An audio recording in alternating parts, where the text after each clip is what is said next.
todos están como en permanente lucha. Tratan de ganar su lugar dentro de su propio mundo, digamos. Ellos creen que son maduros, pero en verdad no lo son.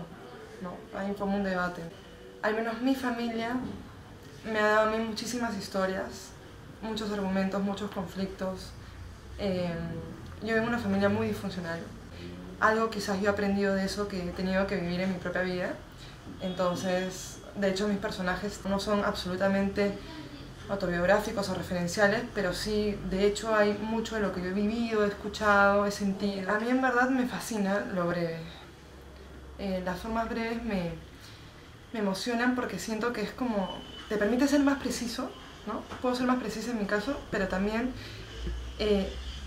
me encanta focalizarme en un conflicto.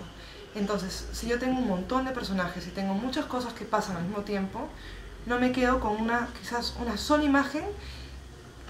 O sea, es como estar con la cámara en esa imagen y se abre la cámara, termina el cuento y tú te quedas con que esa pequeña historia viene a ser parte de algo aún mayor. No sé si me dejo entender. O sea, trato de meterme como en una imagen, o sea, estar con la cámara arriba de los personajes, en la cama con ellos, en la sala de su casa, y que luego tú abras la cámara o cierres el libro, cierres el cuento y digas, pucha, de todas maneras hay algo mucho más grande aquí, ¿no? Como una historia 2 que continúa, ¿no? Pero para mí los cuentos son todo, o sea, no me imagino quizás escribiendo una historia muy larga, porque me encanta cuando todo se va cerrando y va encajando, ¿no? Cuando no sobra.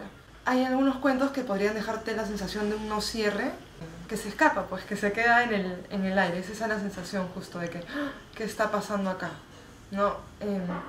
Para mí es importante que causen ese primer efecto en mí, ¿no? Que yo sienta eso, que hay algo quizás que se quedó como abierto, pero que si le das otra lectura, otra leída, si hay esa segunda oportunidad, tú sientas que sí, que cuaja, que se ajusta, ¿no? Que sea siendo más pequeño. Y llamar a mi libro Algo se nos ha escapado es porque hasta la mascota, ¿no? Hasta ese ser que uno adopta se te va a ir todo de alguna forma, ¿no? Y eso es como que lo que creo que se respira de alguna manera en el libro, ¿no? Espero que se respire. No es una expectativa frente a la pérdida, ¿no? Porque de hecho yo no me considero una persona ni pesimista ni siquiera melancólica, pero sí creo que tengo un alma un poco vieja. O sea, sí añoro mucho un pasado, incluso un pasado que no he vivido, ¿no? Vivo pendiente de lo antiguo, de lo viejo. Cuando yo estaba casi ya a punto de terminar con el proceso de edición del libro con borrador, mi papá murió. Entonces, yo había escrito muchos cuentos sobre la pérdida del padre, e incluso escribí un cuento que se llama Sus años como padre, en el que narro la muerte del padre, ¿no? Como que el padre anuncia que va a morir de alguna forma. En la playa con mi papá y sentí que dije, ups, esta es la última vez que yo me meto al mar con mi papá. Y yo ya había escrito el cuento y luego mi papá se murió y yo no llegué a ir de nuevo al mar con él. Entonces es como que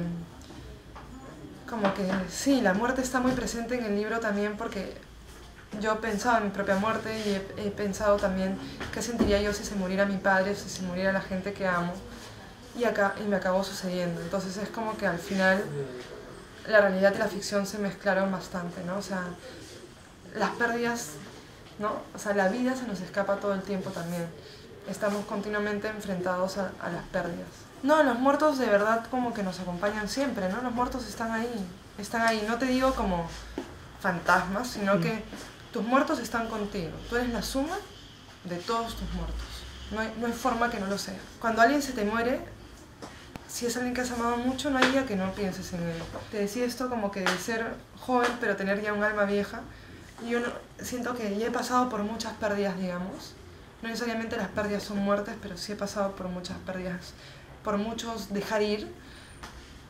Entonces siento que de alguna forma sí han ido alimentando lo que quiero contar.